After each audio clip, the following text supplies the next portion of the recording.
Tiga. Pertanyaan yang ketiga. Assalamualaikum Pak Ustaz. Setelah kita menunaikan salat sunat isyraq, adakah tidak perlu lagi kita buat salat sunat duha?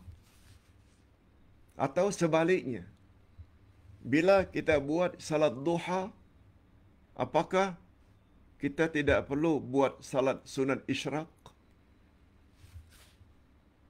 Harap Pak Ustaz dapat menjelaskannya. Terima kasih. Hadirin dan hadirat rahimakumullah.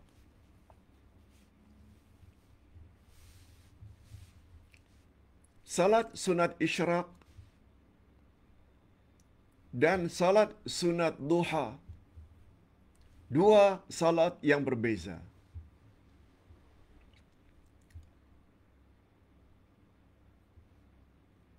Kedua-duanya ada dalil dari Nabi sallallahu alaihi wasallam.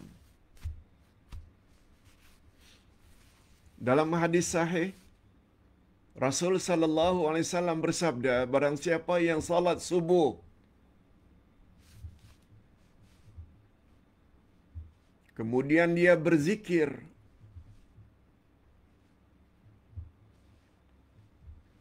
kemudian dia salat 2 rakaat,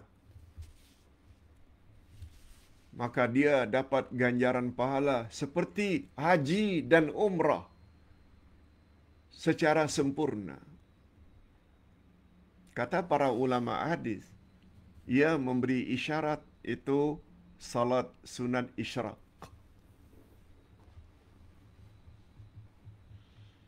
Salat sunat duha pula adalah setelah itu. Sebab duha dalam bahasa Arab maknanya bila matahari naik sepenggalahan. Isyraq dari kata syuruk. Kan ada istilah syuruk. Syuruk maknanya terbit matahari. Setelah beberapa minit terbit matahari, salat ketika itu namanya salat isyraq. Bila agak sedikit tinggi, namanya salat duha.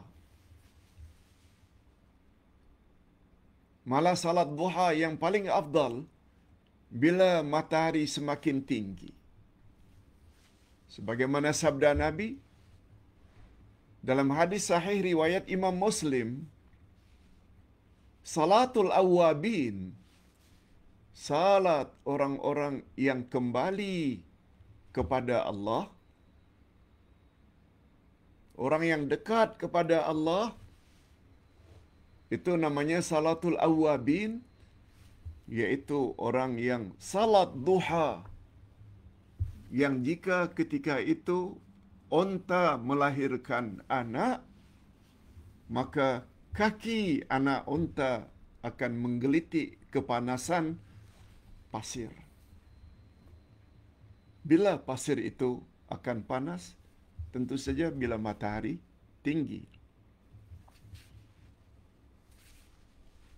Itu sebenarnya salatul awwabin. Hadis sahih riwayat Imam Muslim. Itu sebabnya Ustaz, salat duha biasanya selesai kuliah 11:30, jam 11, jam 12. Itu salat duha yang paling afdal bila dibanding salat duha pada awal pagi. Ustaz tidak nafikan, setengah-setengah ulama dari India, mereka mengatakan salat sunat isyraq itu adalah salat duha yang dilakukan pada awal waktunya. Kata mereka, ulama hadis daripada India berpendapat begitu. Jadi ringkasnya bagi Ustaz, berdasarkan hadis tadi, salat isyraq itu lain. Hadisnya Ustaz dah baca. Siapa yang salat subuh, lalu dia berwirid, berzikir, kadang-kadang dia ikut kuliah subuh, itu zikir juga. Selesai kuliah subuh setengah jam, 45 minit, lalu dia buat salat 2 rakaat, itu merujuk kepada salat sunat isyraq. Dia akan dapat pahala seperti orang yang haji dan umrah secara sempurna. Salat awabin tadi itu adalah salat duha, yaitu bila salat ketika matahari agak tinggi. Wallahu a'lam.